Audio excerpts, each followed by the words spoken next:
மைக்கம் நேயர்களுக்கு அன்பு வணக்கம். இன்னைக்கு சட்டசபையில பல்வேறு விஷயங்கள் இன்னைக்கு விவாத பொருளா மாறிக்கிட்டு இருந்தது. கர்நாடகா தமிழர்கள் சுட்டுக்கொலை மற்றும் நீட் தேர்வுல என்னென்ன பண்ணலாம் அப்படின்ட்டு சி.வி. சண்முகம் அவருடைய கருத்து மற்றும் வெள்ளை அறிக்கையோட அப்டேட் அப்படின்ட்டு சட்டசபையில பல்வேறு விஷயங்கள் நடந்தது. நேத்து உளுந்தூர்பேட்டை வி.சி.கே மாநாடு. ரொம்ப பெரும் திரளா கூட்டம். அதில் தடுமாறிய திருமா அப்படின்ட்டு அரசியல் வட்டாரத்தில இது சார்ந்து இருக்கக்கூடிய விஷயங்கள பத்தி தான் இன்னைக்கு விவாதிக்க இருக்கோம். வீடியோ ஸ்கிப் பண்ணாம லாஸ்ட் வரையும் பாருங்க. வாங்க வீடியோக்குள்ள போலாம். வணக்கம் சார். வணக்கம். நம்ம நேயர்கள் நேற்று அவங்களுடைய பெயர்கள் இதெல்லாம் குறிப்பிட்டாமல் பேச எல்லாருக்கும் ரொம்ப சந்தோஷம். ஆமா. இதை வெளியிலேருந்தும் சில பேர் பாராட்டினாங்க. இந்த மாதிரி பண்ணுங்கள் சார். அது ஒரு சிலர் பேரை சொன்னாங்க. அநேகமாக நம்ம சினிமா துறை சார் சித்ராலட்சுமன் அவர் இந்த மாதிரி வீக்லி ஒன்ஸ் மாதிரிலாம் பண்ணுவார். எனக்கும் ஆசை தான்.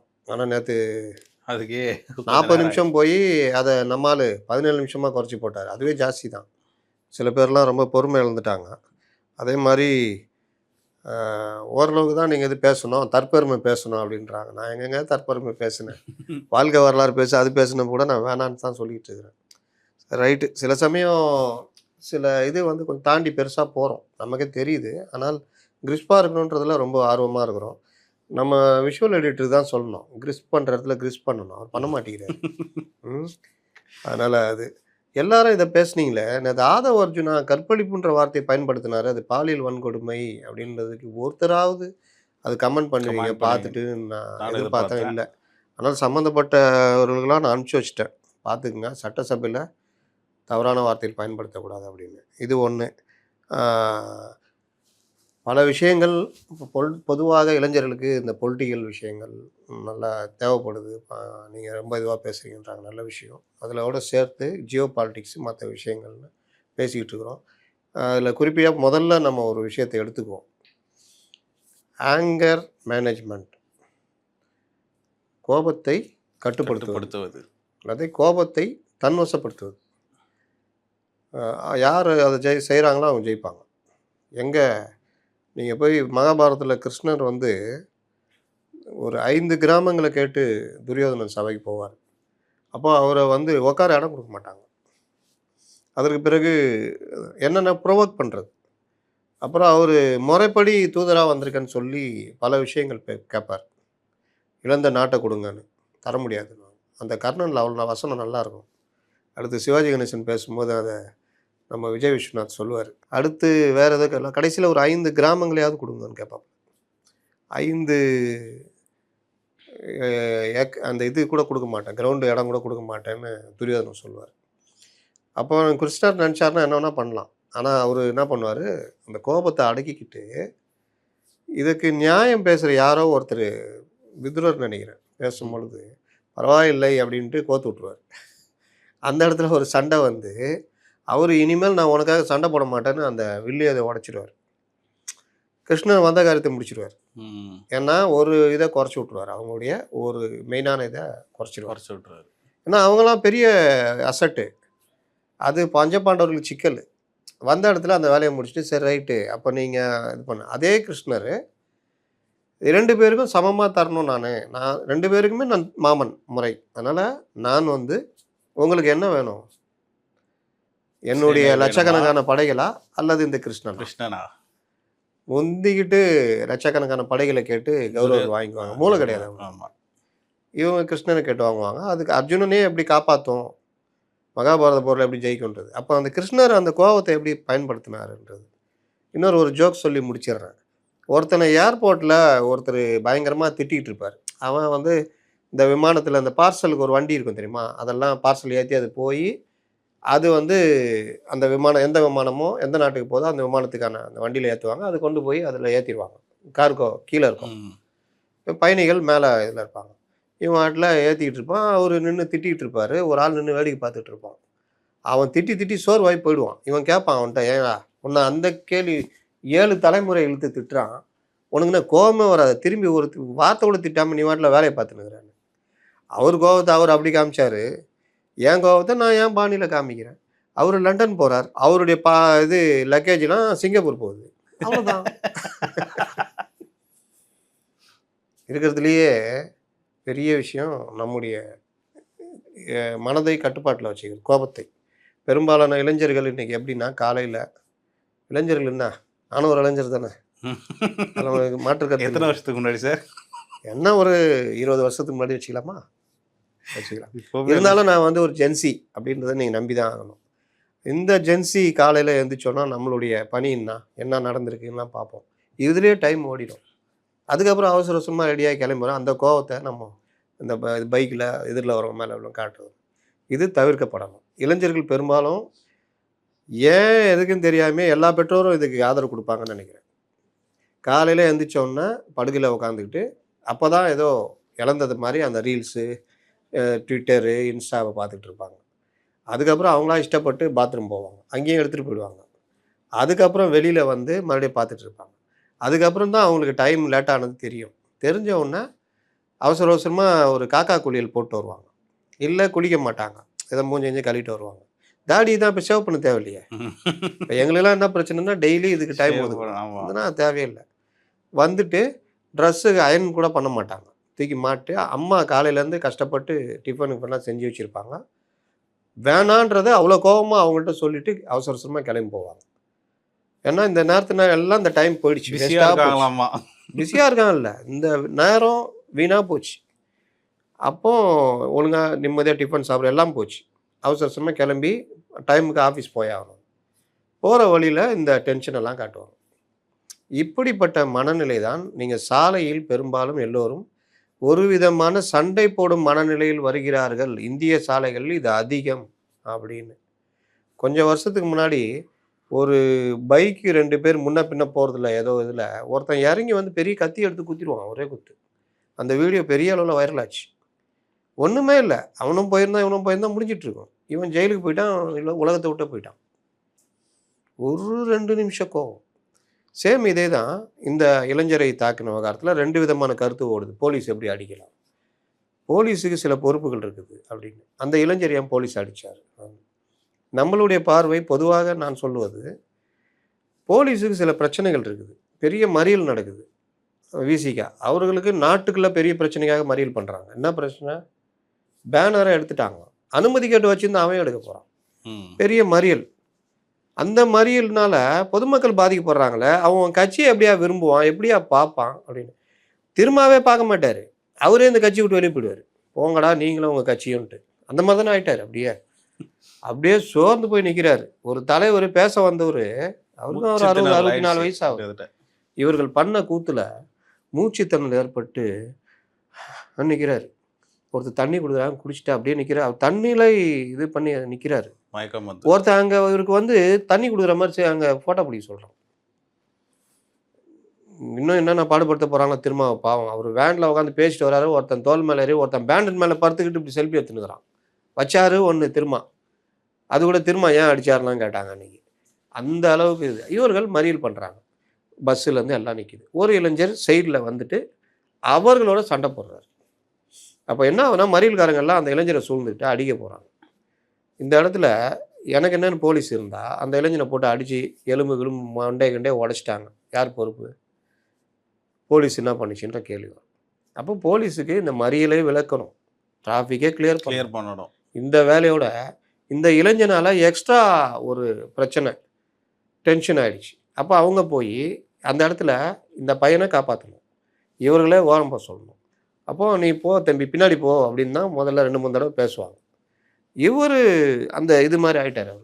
அவர் அந்த இடத்துல தண்ணிலே மறந்துட்டார், ஒரு சினிமா ஹீரோ ரேஞ்சுக்கு ஆகிட்டார். நீங்கள் ஒரு கட்டம் ஒரு 5 நிமிஷம் பொறுத்தா அந்த மறியல் விளக்குனா போகிறாரு. எல்லாரும் நிற்கிறாங்க, நம்மளும் நின்று தான் ஆகணும். நம்மளுக்கு மட்டும் தனியாக வாங்க தம்பி, ஐயோ தம்பி நீங்களா, வாங்க வாங்க வாங்க, ஒதுங்கடா வழிவிட போகிறாங்க இல்லை. அப்புறம் அவங்கள்ட்ட சண்டை போட்டுன்னா போகுது. அப்போ இந்த பார்வை அவருனால பல பிரச்சனை வரும். போ பின்னாடி போகாதுன்னு போலீஸுக்கு என்னென்னா, இந்த சூழ்நிலையை சமாளிச்சுட்டு மறியல வேலைக்கு முதல்ல கிளியர் பண்ணணும், அதுதான் அவங்களுடைய வேலை. அப்போ இந்த பையனும் அடி வாங்காமல் பார்த்துக்கணும். அப்போ நீ முதல்ல அந்த இடத்தால வந்து பின்னாடி அவனை அனுப்புகிற வேலையை தான் பண்ணுவான். இவர் அவங்ககிட்ட மல்லுப்பட்டும் போது போலனா அவள் தாண்டா வாடா போட, ஏன்னா போலீஸு அந்த இடத்துல அதை பண்ணி தான் ஆகணும். சில இடங்களில் நீங்கள் 3 பேர் துப்பாக்கி சூட்டில் செத்து போகிறான், இல்லை கலாட்டாவில் செத்து போகிறான்னா அதில் 10 பேருக்கு லத்தி சார்ஜ் பண்ணி கலைக்கிறது தான் அதுதான் பெஸ்ட்டு. அப்போ அந்த இடத்துல அவர் பெரியவர், அவர் எஸ்எஸ்ஐ, அவர்னா ரிட்டையர்மெண்ட் ஸ்டேஜில் இருக்கவர். போடா இல்லாட்டி நான் அவள் தாண்டா அடிச்சிருவேன்டானோன்னா அடிப்பியானோடனே போலீஸ் பொதுவாக இந்த மாதிரி இடத்துல லைட்டாக அப்படி இது பண்ணுவாங்க. பண்ணும் பொழுது அது ஒரு உளவியல் தாக்கம். ஒரு மாதிரி இதாகிடுவாங்க. சொல்கிறேன் போன்றேன் போ அப்படி இப்படின்னோன்னா அப்படியே பின்னாடி இன்னும் 2 பேர்னா அவன் போயிடுவான். அது இது இது கிளியர் பண்ணிடுவாங்க. அதுக்கப்புறம் அவங்க இவனை மறந்துட போகிறாங்க. போங்க போப்பாங்கப்பா நான் அவங்கள்ட்ட போய் எங்கே போங்க ஓரம் போ போ போயிடும். வன்மத்தை வச்சுக்க போகிறதில்ல அந்த இடத்துல. ஆனால் அடித்த உடனே இந்த பையன் அடித்தது பார்த்தீங்கன்னா கிட்டத்தட்ட சினிமாவில் அடித்த மாதிரி இருக்கும். தொப்பி எகிரி விழுந்துற அளவுக்கு. இது என்ன ஆகும்னா போலீஸுடைய அந்த டிக்னிட்டியை காலி பண்ணும்.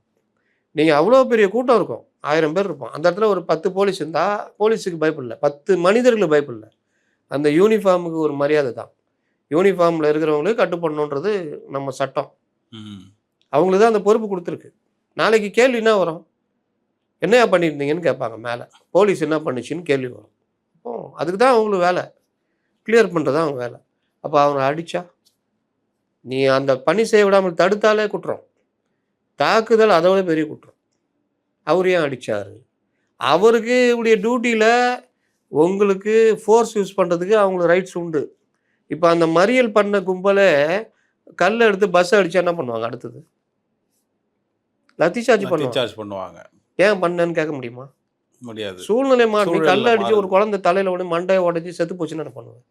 பிரச்சனை ஆரம்பிக்குது, அதை எப்பயும் தடுக்கணும். அப்போ அந்த பிரச்சனையில் மேலும் எண்ணெயை ஊற்றுற எரியத்தில் எண்ணெய் ஊற்றுற மாதிரி அந்த இளைஞர் பண்ணும்போது ஒரு மினிமம் ஃபோர்ஸு போன்றது எதாவது பண்ணு. போன்ற நீங்கள் குடும்ப தகராறு நடக்கும்போது யாராவது 2 பேர் துள்ளிட்டு வரான், அந்த சூழ்நிலையே கெடுக்கிறான்னு வச்சுக்கோங்க. இப்போ தங்கச்சி கல்யாணம் நடக்குது, அப்பா கஷ்டப்பட்டு எல்லாம் பண்ணி சம்மந்தி எல்லாம் பேச, அதில் சம்மந்தி ஒருத்தர் ஒரு மாதிரி பேசுகிறாரு. அந்த இடத்துல ஏங்க விடுங்க அந்த இடத்த இது பண்ண பார்ப்பாங்க, சம பண்ணுறதுக்கு. அப்போது அந்த கல்யாணம் பொண்ணுடைய அண்ணன் துள்ளிக்கிட்டு வந்து என்னையா நீ யாருன்னா யாராவது பெரிய சொல்லிட்டு ஒருத்தர் யாராவது அடிச்சிருவாங்க, ஓடான்றான், அடிச்சு போடா அப்படின்னு. ஏன் அந்த இடத்த அந்த பையனை அவ்வளோ நாள் அடிச்சிருக்க மாட்டாரு. ஆமா, அந்த சூழ்நிலையை சாப்பிட்டனாக்க பார்க்கணும். இந்த அடிப்படையில் தான் இதை பார்க்கணும். இதில் போலீஸ் இது நம்ம சப்போர்ட் பண்ணுறதில்ல. ஏன் பண்ணுறதில்லைன்னா இன்னைக்கு இந்த கவர்மெண்ட் வந்த பிறகு நீங்கள் பார்த்தீங்கன்னா இதை சொல்கிற அதே நேரத்தில் நான் இதையும் பதிவு பண்ணுகிறேன். மதுரை சிந்தாமணி போலீஸ் ஸ்டேஷனில் விசாரணைக்கு அழைத்து செல்லப்பட்ட நபர் உயிரிழந்ததாக புகார் அப்படின்னு நீங்கள் எல்லாருமே கண்டிச்சிருக்காங்க. அன்புமணி ராமதாஸ் உட்பட. அனுப்பானடியாருக்கு பொது இடத்தை பயன்படுத்துவதில் அதாவது பார்க்கிங் பிரச்சனை. சிந்தாமணி காவல் நிலையத்துக்கு அழைத்து செல்லப்பட்ட பரமசிவம் அவர்கள் உயிரிழந்துள்ளதாக தகவல். ஜூலை 19ஆம் தேதி நடந்திருக்கு சம்பவம். அவரை ஸ்டேஷன் கூட்டு போய் அடிச்சிருக்காங்க. இவருடையதே நான் படிக்கிறேன். நம்ம அன்புமணி அவர்களுடைய, ஏன்னா அவர் தான் புத்தியும் சொல்கிறார், கண்டிக்க வேண்டிய இடத்தில் கண்டிக்கவும் செய்கிறார். மதுரையில் விசாரணைக்கு அழைத்து செல்லப்பட்ட கோயில் பூசாரி காவலர்கள் தாக்கியதில் சாவு. தொடரும் காவல் நிலைய மரணங்களுக்கு அரசு முடிவு கட்ட வேண்டும். மதுரை சிந்தாமணி காவல் நிலையத்தில் விசாரணைக்கு அழைத்து செல்லப்பட்ட மதுரை மேல் அரப்பாணை சேர்ந்த கோயில் பூசாரி பரமசிவம் என்பவரை காவல் நிலையத்தில் வைத்து கொடூரமாக தாக்கியதில் அவர் படுகாயமடைந்து மருத்துவமனையில் தீவிர மருத்துவம் அளிக்கப்பட்டும் பலனின்றி உயிரிழந்துள்ளார் என்று வெளியாகியுள்ள செய்திகள் அதிர்ச்சி அளிக்கின்றன. பூசாரி பரமசிவம் அவர்களை இழந்து வாடும் குடும்பத்திற்கு காவல்துறை தாக்கியதில் உயிர்ந்த பரமசிவம் எந்த தவறும் செய்யவில்லை. அண்டை வீட்டாருடன் வாகனம் நிறுத்துவதில் ஏற்பட்ட மோதல் தொடர்பான விசாரணைக்காக கடந்த மாதம் 19ஆம் தேதி கூட்டு போயிருக்காங்க. அவரை கொடூரமாக தாக்கியதாக கூறப்படுகிறது. அதைத் தொடர்ந்து வாந்தி, மயக்கம், தலைவலி ஏற்பட்டு அவதிப்பட்ட பரமசிவம் மதுரை தனியார் மருத்துவமனையில் சிகிச்சையாக சேர்க்கப்பட்டும் பயனின்றி உயிரிழந்துள்ளார். காவல்துறையினர் தம்மை கொடூரமாக தாக்கியதுதான் தமது உடல்நிலை பாதிக்கப்பட்டு உயிருக்கு போராடுவதற்கு காரணம் என்று இறப்பதற்கு முன் வாக்குமூலம் கொடுத்திருக்கிறார். பதிவு செய்யப்பட்ட காணொலியில் பரமசிவம் குற்றம் சாட்டியுள்ளார். விசாரணைக்கு அழைத்து செல்லப்படுவோரை காவல்துறையினர் கொடூரமாக தாக்குவதும் அதில் பாதிக்கப்பட்ட உயிரிழப்பு தான் அண்மை காலமாக அதிகரித்து வருகிறது அப்படின்னு போட்டு சபரிவர்மன் மேட்டிலேருந்து எல்லாத்தையும் போட்டிருக்காரு. ஆட்சிக்கு வந்தால் காவல் மரணங்கள் முற்றிலுமாக தடுத்து நிறுத்தப்படும் என்று கடந்த தேர்தலின் போது தாவேகா வாக்குறுதி அளித்திருந்தது. ஆனால் ஆட்சிக்கு வந்த பின் இதுவரை 6 காவல் மரணங்கள் நிகழ்ந்திருப்பதாக குற்றச்சாட்டுகள் இருந்து உள்ளது அப்படின்னு போட்டு உயிரிழந்த குடும்பத்துக்கு 50 லட்சம் கொடுக்கணும் அப்படின்னு சொல்லியிருக்காரு. இதில் என்ன இழப்பீடு? இதில் என்ன அப்படின்னு பார்த்தீங்கன்னா, இந்த அரசு சிஸ்டம் நான் சொல்கிறேன்ல திரும்ப இந்த சிஸ்டம் மாறல. இது சேலம் பள்ளப்பட்டியில் 2 பேரை கூட்டு போய் போலீஸ் விசாரிக்குது. ஏதோ ஒரு குற்றச்செயலில் விசாரிச்சுட்டு அமுச்சு விட்டுறாங்க. அவனுக்கு போயிட்டு கஞ்சா ஏற்றினாலான்னு தெரில. திரும்பி ஸ்டேஷனுக்கு வந்து விசாரிச்சு எஸ்ஐயே போட்டு அடிச்சுக்கிறாங்க ஸ்டேஷனுக்குள்ளே. இது எல்லாம் 2 காரணம். ஒண்ணு திரைப்படங்கள் இந்த மாரி காட்சிகள் காட்டி அது ஹீரோயிசமாக காட்டுவது. அதுவுடைய பின்புலன் அந்த ஹீரோ அடிச்சுட்டு போவாரு. மாப்பிள அப்படின்ட்டு போவாரு, எல்லாம் பண்ணுவாரு. அதுக்கப்புறம் வேற சீன்ல லவ் பண்ணுவாரு. ஏதோ போலீஸும் கண்டுக்காது. ஆனா ரியல் லைஃப் அது கிடையாது. உங்களுக்கு மேலும் ஒரு வழக்கு, பல பிரச்சனை. அந்த தம்பி தானே 6 பிரிவின் கீழ வழக்கு. ம். ரியல் லைஃப்ல சினிமால போலீஸ் அடிச்சுட்டு போயிட்டே இருக்கலாம். ரியல் லைஃப்ல முடியாது. அதே மாரி தான் இந்த பள்ளப்பட்டியில பண்ணியிருக்காங்க. இப்போ இந்த அதிகாரிகள், இந்த காவல்துறையுடைய பழைய காலனித்துவ மனப்பான்மை. ஒரு விஷயம்னா அடிக்கணும். யார அடிக்கணும்? ஒரு முதியவர் பார்க்கிங் பிரச்சனைனா, இதில அடிக்கிறதுக்கு என்ன இருக்குது? ஒருத்தனுக்கு எப்போ வாந்தி இதெல்லாம் வரும்னா, தலையில அடிபட்டா வரும். ரத்த கசிவு. அவருக்கு அதான் காஷன் அவர் இறந்து போனதுக்கு சொல்றாங்க. அவர் வாக்குமூலம் வேற குடுத்துருக்காரு. அப்போ இந்த மாரி விவகாரங்கள்ல காவல்துறை சரியாகணும் அப்படின்னா, அதுக்கு மேல இருக்க அதிகாரி, மேல இருக்க அதிகாரி, மேல இருக்க அதிகாரிகள்ல சரி பண்ணணும். எல்லாத்துக்கும் மேல தான் அமைச்சர் இருக்காரு. உள்துறை அமைச்சர், முதல்வர்.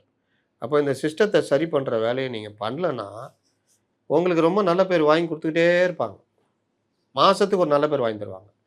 நேத்து கவன ஈர்ப்பு தீர்மானமா? அமுதன் மேட்ரு. அமுதன் மேட்டர். அப்புறம் இந்த இது தனுஷ் மேட்ரு. தனுஷ் மேட்டர். நாளைக்கு இதுக்கு வரும். பரமசிவம் இது. கண்டிப்பா பாமகவே கொண்டு வருவாங்க.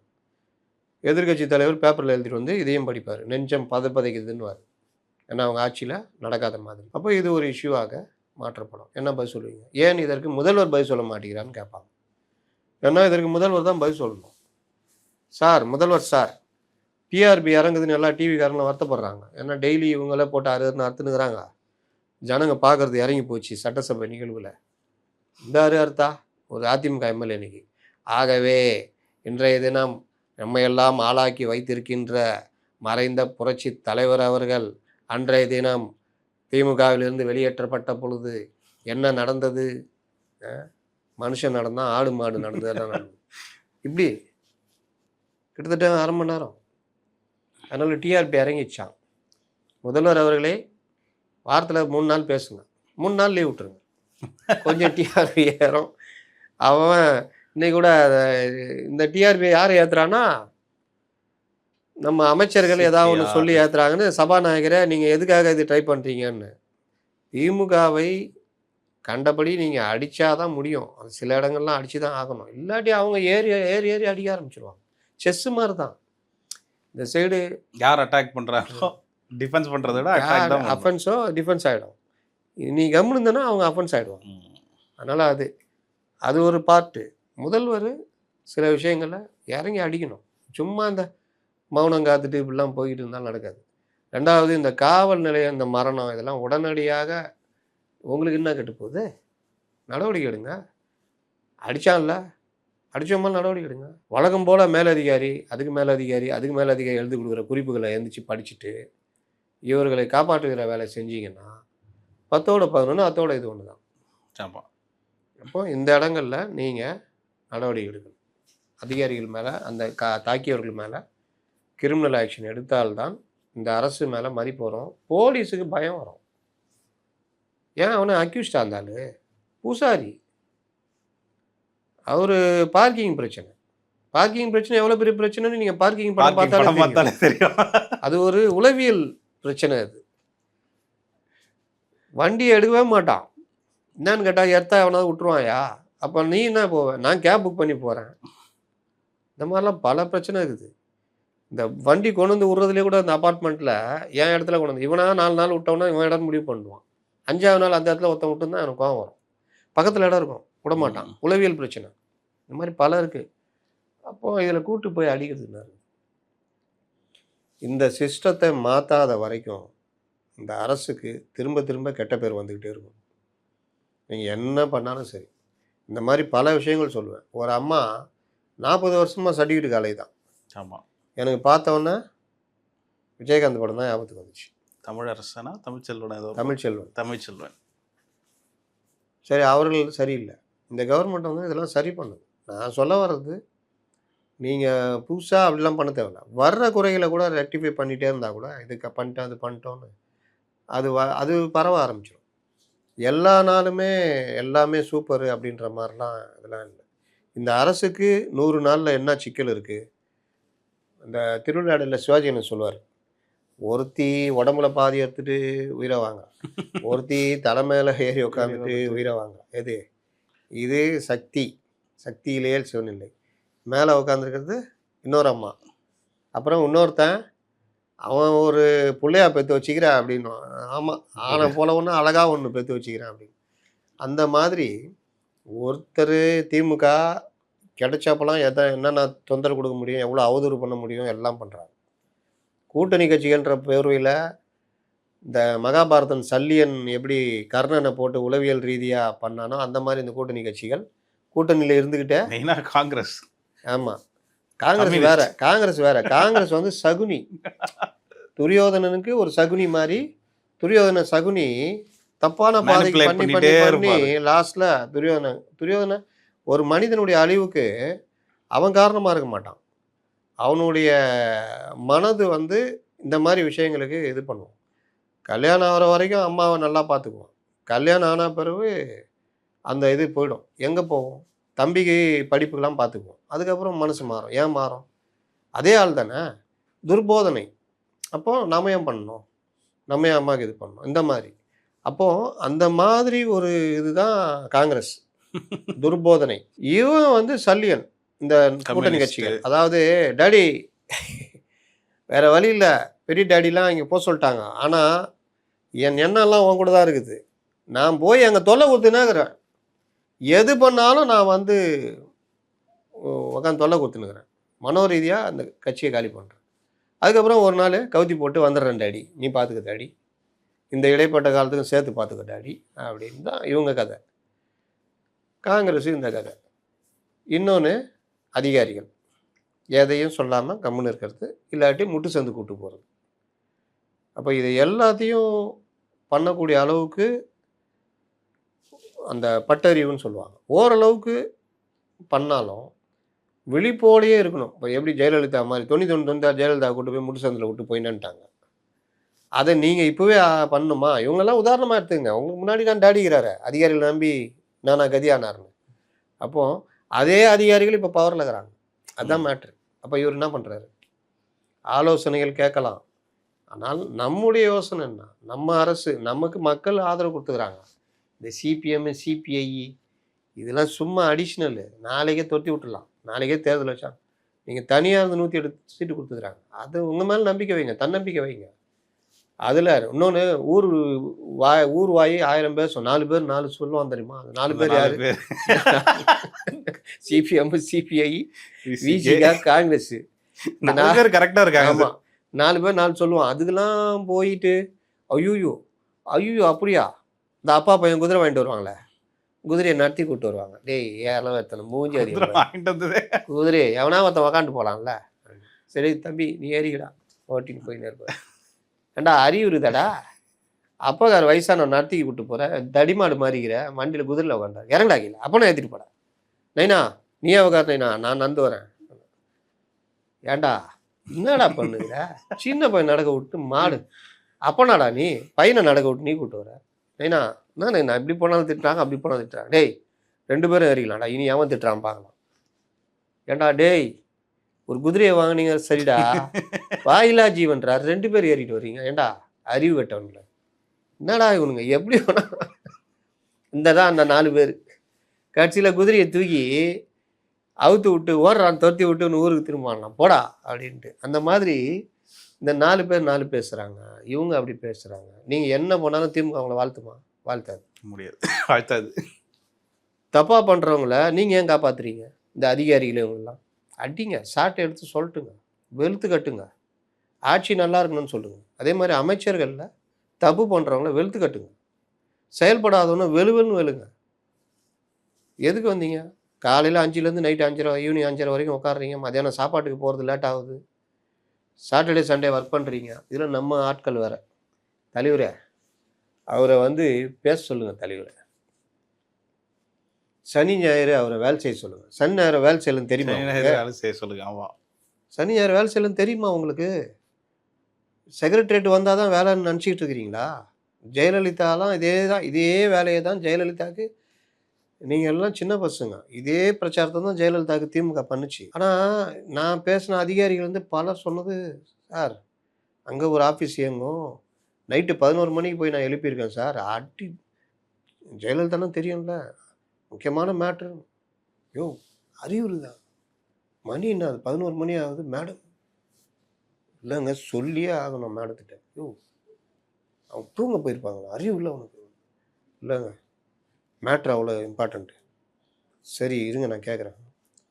இவன் எவ்வளோ பயந்துருப்பான். அவங்க அப்புறம் அப்புறம் சொல்லுங்கள் மேடம், சரி வாங்க. அப்புறம் கதவை திறந்து உள்ளே போகிறேன். உள்ளே போனால் அவங்க வரமாட்டாங்க. ஏன்னா அவங்க நைட்டு தூங்க போயிட்டாங்கல்ல. ஒரு ரூம் மாதிரி இருக்கும், அதில் அவங்க பார்ப்பாங்க, கேமராவில் ஸ்பீக்கர் இருக்கும். ஓபிஎஸ்லாம் அப்படி தான். தெய்வமே தெய்வமே மரபான். தெய்வமே சொல்லுங்கள் ஓபிஎஸ் டமா அம்மா எஞ்சி நில்லு. அம்மா அம்மா சொல்லுங்கம்மா, எங்கே இருக்கிறாங்க அம்மா, சொல்லுங்கள் ஓபிஎஸ். அப்படி இதுதான் கதை. அப்போது அந்த அதிகாரி டீட்டெயில்ஸ் சொன்னோன்னா அதுக்கப்புறம் என்ன கோச்சிக்கிட்டாங்களா? இல்லை சிஎம்முங்க கொடநாடு போனாங்கன்னா எல்லாருக்கும் அங்கே போகும். அது அங்கே அவங்க சாதாரணமாக இருப்பாங்களா அந்த குளிரில். அவங்க ரூம்லேயே ஜெயலலிதாவுக்கு 4 ஏசி இருக்குமா, எல்லாம் 16ல் இருக்குமா. நம்ம அதிகாரிங்க ஏன் கை நடுக்குது? இல்லை மேடம் ஏசி நடுங்க வைக்குது, அதானே, வேற ஒன்றும் இல்லை மேடம். ஆனால் அவங்க சாதாரணமாக இருப்பாங்க. இவங்களுக்கெல்லாம் இதில் கொடநாடு குளிர் எப்படி இருக்கும் தெரியும்ல, ஆல்ரெடியே குளிர். அவங்க சாதாரணமாக அந்த பேட்டரி காரில் சுற்றிட்டு இருப்பாங்க. நம்ம இவங்க போகிற பாதுகாப்பு போகிறவங்களாம் வேற என்ன பண்ணுறது? இப்படிலாம் இது அவ்வளோ ஒரு இது அவங்க அந்த மாதிரி டைப் அவங்க. அதனால் ஒர்க்குன்றது எல்லா இடத்துலையும் நடக்கும். இவங்க உக்காந்துக்கின்னு சனி ஞாயிறு சிஎம் வர சொன்னால் இப்போ டெய்லி உனக்கு வந்து கையாட்டு போகணுமா? அவர் வேலையை பார்க்குறாரு. வேலையில் எப்படி வேலை பார்க்கணுன்றது தான் நம்முடைய கோரிக்கையாக இருக்கணும். அப்போது சிஎம் அவர்களே சட்டசபையில் கொஞ்சம் பேசுங்க. வாரத்தில் 3 நாள் வம்பு இல்லைங்க. எங்களுக்கெல்லாம் கொஞ்சம் டிஆர்பி கிடைக்கும். ரீல்ஸ் போடுவாங்க, அது போடுவாங்க. ஏதாவது பண்ணுங்கள், விஷயம் ஏதாவது பண்ணுங்கள். பண்ணால் தானே நல்லா இருக்கும். அதை விட்டுட்டு கம்முன்னு உட்கார ரொம்பலாம் பொறுமை காக்கக்கூடாது. இன்னைக்கு நடுவில் தான் வந்தார் வேற. அது இது இந்தியா டுடே தொடங்கி வைக்க போனார். அதுக்கு இல்லாத கேள்விலாம் அது எப்படி போகலாம் சட்டசபை நடக்கும் நேரத்தில்? பல நாள் உங்களெல்லாம் காணாம ஒரு மெயின் ஸ்ட்ரீம் மீடியாவில் பார்த்துருந்தேன், முதல் இன்டர்வியூ அப்படின்ட்டு. அதுதான் உண்மையாக அப்புறம் கொடுத்தாரா இன்டர்வியூ, விலைக்கேற்றி வச்சுட்டு வாழ்க வளமுடன் எழுதிட்டு வரட்டா அப்படின்ட்டு மூஞ்சை பார்த்துன்னு இது. அது பாவம் 10 கேள்வி ரெடி பண்ணி வச்சுருக்கோம் போல. என்னடா இது வரட்டா? அதனால் அதெல்லாம் இல்லை, அது அவர் இஷ்டம். அது ஒருத்தர் சொல்கிறாங்க பேட்டி கொடுக்க சொல்லுங்கள். பேட்டி இது பாருங்க, முதல்வர் சட்டசபையில் பேசுறது, வெளியில் பேட்டி கொடுக்குறதுலாம் அவங்கவுங்க இஷ்டம். ஜெயலலிதா பேட்டியே கொடுக்க மாட்டாங்க. ஏதாவது ஆங்கில பத்திரிகை எப்போவாது கொடுப்பாங்க. இது ரன்னிங்கில் யாராவது பேட்டி டைம்ஸ் நவ் விஷ் ஒரு வாட்டி கடுப்பில் மயக்க தூக்கிட்டுலாம் போனாங்க. கரண்ட் அஃபர்னு நினைக்கிறேன். அது வேற, அது கரண்ட் ஆஃபர் இது பண்ணுது. இன்னொரு தடவை இன்னொரு அம்மாவுக்கு பேட்டி கொடுத்துருப்பாங்க, நல்லா கொடுத்துருப்பாங்க. ஆமாம், அது ரொம்ப நல்லாயிருக்கும். அது மாதிரி இந்த பிரச்சாரம் அங்கே போகும்போது நீட்டினாங்கன்னா இங்கிலீஷில் இது கொண்டு போவாங்க, நம்மளால் அதில் மாற்றிக்குவோம், அவ்வளோதான். செவ்வாய்க்கிழமை பேட்டி கொடுக்குறேன்லாம் ஒரு தடவை சொன்னாங்க. அதுக்கப்புறம் எத்தனையோ செவ்வாய்க்கிழமை போயிடுச்சு, பேட்டிலாம் வரல. கலைஞர் பாணி வேறு, எம்ஜிஆர் பாணி வேறு. இது ரெண்டும் நடுவில் எம்ஜிஆர் பாணி. பேட்டியும் கொடுப்பாரு, கொடுக்காமே இருப்பார். எல்லாருக்கூடையும் பழகுவார், எல்லோரும் இது பண்ணுவார். பொது வெளியில் சாதாரணமாக இருப்பார். இறங்கி ஜனங்களோட இது பண்ணுவார். எல்லாத்தையும் வாங்குவார், மாலையை வாங்கி அப்படியே போட்டு விடுவார், நடந்து போவார், அதெல்லாம் பண்ணுவார். ஜெயலலிதா கிட்ட அது இருக்காது. ஒரு டிஸ்டன்ஸ் மெயின்டைன் பண்ணுவாங்க. ஆனால் ஜனங்களோட இருப்பாங்க, கூப்பிட்டு பேசுவாங்க, எல்லாம் பண்ணுவாங்க. கலைஞரும் அந்த மாதிரி. ஒவ்வொருத்தருக்கும் ஒவ்வொரு பாணி. எடப்பாடிக்கு வேற ஒரு பாணி. நம்மளுக்கு கேள்வியும் பதிலையும் குதிட்டிங்கன்னா அவர் நம்பர் பார்த்து சொல்லிக்குவாப்புல. அதான் அவர் பாணி. அப்போது இந்த மாதிரி ஒவ்வொருத்தருக்கும் இருக்குது. அதில் இவர் பாணி ஒரு பாணி. அதனால் அவர் ஒர்க்கு கரெக்டாகுதா, ஒரு முதலமைச்சராக ஒர்க் பண்ணுறாரா, அதை பாருங்கள். அதில் என்ன இருக்குதோ அதை சொல்லுங்கள். நான் முதல்வராக அவரை நான் பார்க்குறது, இன்னும் பல அமைச்சர்களே அவர் வேலை வாங்கலை. இன்னைக்கு கூட ஒருத்தர் சொல்லிக்கிறாப்புல நம்ம இதில், தலைவரை டெய்லி பால்வளத்துறையில் ஒரு ஐடியாவை சொல்லுங்க, டெய்லி அடிங்க, அடின்னு அடித்தா ஒரு நாளுக்கு அவங்க காதில் விழுந்துடும் அப்படின்றாரு. அப்படி அடித்தா அதை நோக்கத்துக்கு பண்ணுற மாதிரி ஆகிடும். நம்ம எல்லா துறையும் தான் பேசி ஆகணும். அந்தந்த துறை வரும்பொழுது அதெல்லாம் பேசி ஆகணும். அதனால் பார்ப்போம் எப்படி நடக்கிறார்கள் என்று. இவர்களுக்கு இந்த சிக்கல் இருக்குன்ற 100 நாளில் இன்றைக்கி இவரெல்லாம் கடந்து வந்து நிற்கிறாங்கன்னா 100 நாள் அது பண்ணிட்டியா இது பண்ணிட்டியான்னா அதெல்லாம் நான் பல இதில் பேசுன மாதிரி தான். ஒரு பையன் மைனஸும் இருக்குது. ஒரு பையன் குடும்ப கஷ்டத்தை பார்க்குறான். நைனா சரியில்லை, டேடி சரியில்லை, சித்தப்பா பெரிய ஏன் அந்த பையனுடைய டேடிங்க. அதான் நானும் அந்த பையனோட டேடி அப்புறம் எதுக்கு சிரிக்கிறீங்க? அந்த டேடியை நினச்சி தான் சிரிச்சேன். டேடி கடன் வாங்கிட்டாரு, அதுக்கு முன்னாடி இந்த பெரியப்பாவும் கடன் வாங்கிட்டார், பெரியமாவும் வாங்கிட்டாங்க, அப்படி இப்படிலாம் இருக்குது, கடன் இருக்குது. இந்த பையன் என்ன நினைக்கிறான், நல்லா படிக்கிறோம், நல்ல வேலைக்கு போகிறோம், 2 லட்ச ரூபா சம்பளம் வாங்கினா டப்பு டிப்புன்னு கடன் அடிச்சிடலாம் அப்படின்ட்டு சொல்கிறாப்புல. அதுக்கப்புறம் என்ன பண்ணுறாப்புல, ஒரு அக்காவுக்கு சொல்கிறாப்புல, உனக்கு நகை வாங்கி தரேன், நெக்லஸ் 5 சவரம். அண்ணா எனக்கு இன்னொரு பொண்ணு வருது, உனக்கு என்ன வேணும் சொல்லு, நல்ல செல்ஃபோன் வேணும், புது மாடல் வந்து வாங்கி தரேன் போ, தம்பி வரான் எனக்கு பைக் வேணும் வாங்கி தரேன் போடா, அம்மா உனக்கு பட்டு சேலை போ, 2 லட்ச ரூபா சம்பளம் வாங்கிட்டு வரான், அம்மாட்ட ஒன்று கொடுத்துட்டு, அம்மா இதெல்லாம் கொஞ்சம் பார்த்துக்கோ, அதெல்லாம் நான் கார்டு போட்டிருக்கேன் இஎம்ஐ. டேய் இல்லைடா, ரொம்ப பெருசாக சம்பாதிச்சு கொடுத்த மாதிரி. ஏம்மா 2 லட்சம்மா, ஒருத்தன் முதல்ல வேலைக்கு நுழையும் போது 2 லட்சம் வாங்குறேன்னா நான் 2 வருஷம் பொறுத்து எவ்வளோ வாங்குவேன் யோசிச்சுப்பார். இந்த அச்சீவ்மெண்ட் யாருமே பண்ண மாட்டாங்கம்மா, 108 சீட்டு சும்மாவா? டேய் நில்லு, 2 லட்சம் தானே கொடுக்குற, கடன் ஒரு 50,000 ரூபா இருக்குது, 2.5 லட்ச ரூபா மாதம் செலவாகுது. ஏம்மா டேடி எதுவும் செய்ய மாட்டாரா? டேடி தான் பண்ணது தானடா இதெல்லாம், டேடி பண்ணது தான்டா இதெல்லாம். சரிம்மா டேடி தான் இப்போ என்ன சொல்கிறாருன்னா, பேட்டா அவன் எப்படியா கடனை அடைக்கிறான் பார்க்குறேன், என்னென்னமோ பேசினானே அப்படின்னு தூண்டி விட்றாருடா. உங்கள் அக்காவை கூப்பிட்டு முதல்ல அவன்ட்டு நெக்லஸை கேளுன்றாரு, தங்கச்சியை கூப்பிட்டு செல்ஃபோனை கேளுன்றாரு, உன் தம்பியை கூப்பிட்டு பைக்கு வாங்கி கொடுன்னு கேட்குறாரு, தூண்டி விட்றாருடா டேடி. பெரியப்பா வேறு அந்த வேலையை பண்ணுறாருடா. என்னதாம்மா பண்ணுறது, இருக்கிறதா பார்க்கலாம்டா, இருக்கிறத வச்சு எதாவது பண்ணலாம்டா. சரிம்மா அந்த அம்மா நெக்லஸ் கிடைச்சில, அக்கா ஒரு மோதிரம் கதிரை வாங்கி கொடுமா. இதுதான் இது. அப்படியே டொயின்னு இழுத்தீங்கன்னா தமிழ்நாட்டு அரசியல். டேடி யாருன்னு உங்களுக்கு தெரியும், பெரியப்பா சித்தப்பாங்க யாருன்னு தெரியும். தூண்டி விடுறதுன்னா இதுதான். அக்கா வந்து விவசாயிகள், தங்கச்சி வந்து வேறு ஏதாவது இந்த பெண்கள், மோதிரம் வந்து பயிர்கடன், மோதிரம் பயிர்கடன், அதாவது கொஞ்சம் கொஞ்சம் அப்படி இப்படி தான் அள்ளி கொடுக்க முடியல, கிள்ளி கொடுக்குறாங்க. இதுதான் நிலமை. சரி, இந்த கேப்பில் மத்திய அரசோட ஒரு இணக்கமான உறவு, ஹாய் நல்லா இருக்கிறீங்க, நல்லா இருக்கிறேன் சார், சார் பார்த்து பண்ணுங்க சார்னா. இந்த இடத்துல ஒரு கேள்வி கேட்கணும்னு தோன்றுறது. இப்போ அவதூறாக பேசின விவகாரத்தில் உதயநிதி அவர்களை கைது பண்ணாங்க, அரசு நடந்தது. மொக்கையான கேள்வி கேட்குறீங்க, சரி சொல்லுங்கள். ஊரெல்லாம் கேட்டாச்சு, உங்களுக்கு அந்த இது பிடிச்சிக்கிச்சு, ஏன் நயினார் நாகேந்திரனை கைது செய்யவில்லை அப்படின்ற ஒரு கேள்வி வருது. சரி, நம்ம வந்து உதயநிதிக்கு என்ன சொன்னோம், நம்ம உதயநிதி கைதுக்கு நம்ம என்ன சொன்னோம், அது சாதாரண விஷயம், ஹீரோவாக்கி விடுறது அப்படின்னு தான் சொன்னோம். அந்த கைது நடவடிக்கை தேவையில்லை, டெஃபமேஷன் வழக்கு தான் போடணும். கைது செய்து 0வை ஹீரோவாக்குகிறீர்கள், உடனே கோச்சிக்கினாங்க நம்ம ஆளுங்க. அந்த ஆள் எப்பவுமே 0 தான், நீங்கள் என்ன ஒரு ஹீரோவாக்கிட்டாருங்க, 0வை ஹீரோவாக்குறாங்கப்பா கைது பண்ணி அப்படின்னு. அது நடக்குதா? அவர் பெருமையாக இன்ப சுற்றுலா போகணும் அது இதுன்னு அவர் சொல்லுங்கிறார்ல. அதனால் வழக்கு இந்த அதிகாரிங்க அவன் ஆட்டில் போட்டு அங்கே போயிட்டு ஜட்ஜி திட்டணுன்னு அப்படி நிற்பான். என்னான்னு கேட்டார், நான் இங்கே வந்து இந்த அதிகாரி சார் நம்ம எவ்வளோ ட்ரை பண்ணோம் சார், அரெஸ்ட் பண்ண முடியும், இப்படி தான். அதனால் நயினார் பேசுறதுக்கும் டிஃபமேஷன் வழக்கு தான் போட முடியும். ஆனால் அதுவும் போட்ட மாதிரி தெரியல, அதனால தான் கேட்குறேன் அந்த கேள்வி. அதுக்கு இந்த சட்ட நிபுணர்களோட லீகல் ஒப்பீனியன்லாம் கேட்டுட்டு இருப்பாங்க. பாவம் அவருக்கு நெருக்கமானவங்களை கேட்டால் அவர் பேசுறது எவனுமே கவனிக்க மாட்டேங்கிறானா. அதனால தான் இப்படி ஒரு குண்டை போட்டான். தமிழ்நாடே கவனிக்கிட்டா.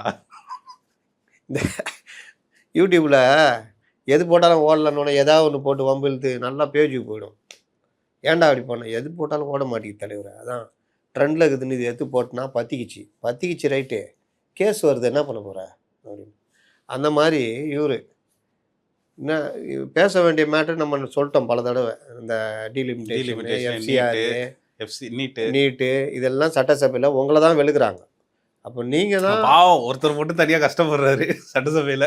யார்? ஆமாம், அவர் ஏன்னா நீங்கள் பழைய இது பிஜேபி பார்த்தீங்கன்னா இவர் எவ்வளோ தேவலைங்க, சப்போர்ட்டே இல்லாமல் தனியாக ஏதோ பேசுகிறாரு, சாப்பிட்டா நடந்துக்கிறாரு, 2 கம்யூனிஸ்டுகள் நடுவில் அவரை உட்கார வச்சுக்கிறாங்க. பக்கத்தில் பார்த்தா இவர் நம்ம யார் தலி, அதுக்கு பக்கத்தில் மார்க்சிஸ்ட் கம்யூனிஸ்ட் கட்சி. இந்த மாதிரி தான் அது ஒரு நட்பு அப்படியே பழகிடுவாங்க, எல்லாம் பேசுவாங்க. அதனால் நீங்கள் அந்த கேள்வி கேட்குறதுக்கே அர்த்தம் இல்லை. என்ன புரிஞ்சுக்கிங்க, சரி புரிஞ்சுக்கிங்க சார்.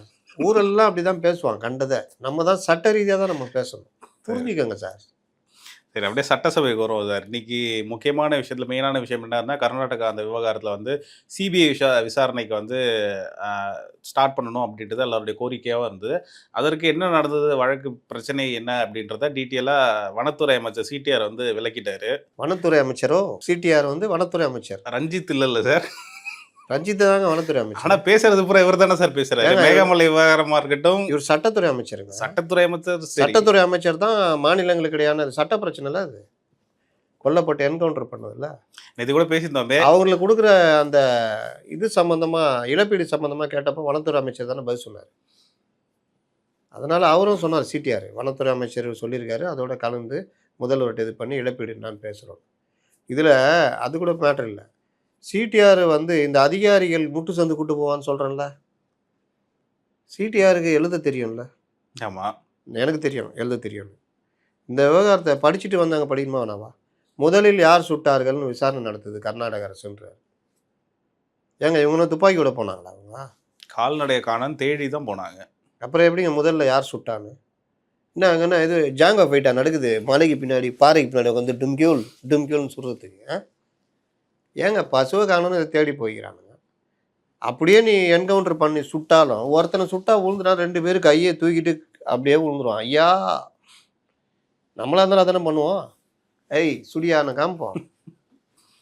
அப்போ எப்படி 3 பேரை சுட்டிங்க? அப்போ இந்த வார்த்தைகள் இருக்குல்ல சட்டப்பேரவையில், திமுககாரனு கற்றுக்குங்க. அப்படி கொஞ்ச நேரம் பாருங்கள். ஏவா வேலைலாம் அப்படி மறைச்சு பார்த்தீங்க வச்சுக்கிங்க, கேஎன் நேருலாம் பார்த்தீங்க வச்சுக்கிங்க, புசுக்குன்னு ஏறிக்கும். அதுக்கப்புறம் எப்படி சமாளித்து பேசுறதுன்னு தெரியும். ஒரு அறிக்கை கூட வந்து ஒரு ப்ராப்பராக இல்லையே. கர்நாடகா முதல்வர் அவர்கள் இன்று விசாரணை உத்தரவிட்டுள்ளார். இப்படியா? நம்ம தமிழக அரசு வைத்த கோரிக்கை, இந்த அழுத்தம் மற்ற காரணமாக இன்று கர்நாடக அரசு ஒரு விசாரணைக்கு உத்தரவிட்டிருக்கு. அதுலேயும் வந்து அது சுடப்பட்டதுக்கான காரணம் என்ன, என்கவுண்டருக்கு என்ன காரணன்றதெல்லாம் கேட்டிருக்காங்க. நாம் நம்ம பக்கத்துலேருந்து கூடுதலாக அவர்களுக்கு இழப்பீடு மற்ற விஷயங்களுக்கு வலியுறுத்துவோம். இந்த உறுப்பினர்கள் வைத்த கோரிக்கை அடிப்படையில் சிபிஐ விசாரணைக்கும் நம்ம கேட்போம், என்ன பண்ணணும், அதுதானே பேசணும். ஏங்க இந்த ரெட்டை பிசன்னுவாங்க, இந்த அதிகாரி ஒரு பார்வையிலேயே இருப்பான். அவனுக்கு இந்த வார்த்தைகள் போடுறத எதிர்கட்சிகள் எப்படி பயன்படுத்திக்கும், அதனால் எப்படி கெட்ட பேர் தாவேக்காக வரும்ன்றதை பற்றிலாம் அவனுக்கு கவலை இல்லை. அவன் முதலில் யார் சுட்டார்கள், 3 தமிழர்கள் சுட்டார்களா, அல்லது எது கர்நாடக அரசுலேருந்து அனுப்பிச்சிருப்பான் ஃபேக்ஸு, நாங்கள் வந்து விசாரணை நடத்திட்டு இருக்கிறோம், எங்கள் தரப்பில் விசாரணையில் அவர்களும் சுட்டார்கள் அப்படின்னு தெரியுது, அதனால் யார் சுட்டார்கள் என்று. இதுதான் அந்த இட்லி கதை மாதிரி தான் சார். கேட்டார் சார், இட்லி சட்னின்னு முக்கி சுட்டார், அப்படி இதாச்சு. தலையில் தட்டணும் சார், தண்ணி கேட்டார், கூட்டு போகிறதுக்குள்ளே டபக்குன்னு ஆயிட்டார் சார். இட்லி சாப்பிட்டதுனால ஆயிடுச்சு சார். சேம் அதே பேட்டர்ன் தான். அதையே நீங்கள் இங்கே படிக்கிறீங்க. முதலில் யார் சுட்டார்கள்ன்ற வார்த்தை, அதை கரெக்டாக பாயிண்ட்டை பிடிக்கிறாப்புல கணேஷ். ஆனால் அது வந்து பெருசாக இதாக ஆகலை, இவர் லக்கு பெருசாக ஆகலை. திமுக வேறு ஏதோ கவனத்தில் இருந்தாங்க போல். ஏவா வேலுக்குன்னு அவர் துறை என்ன பூகம்பம் கிளம்போதோ அப்படின்றதுனால அவர் இவ்வளோ பெரிய புக்கு தடி புக்காக தூக்கிட்டு வந்துட்டாப்புல. அதில் குறிப்பாக வெள்ளை அறிக்கையெல்லாம் வரப்போகுது. அதான் சொல்கிறேன், எந்த பூத்தில் எந்த பாம்பு கிளம்புவோம், நம்ம ஏதாவது கிளப்பி விடுவோம் அப்படின்ட்டு.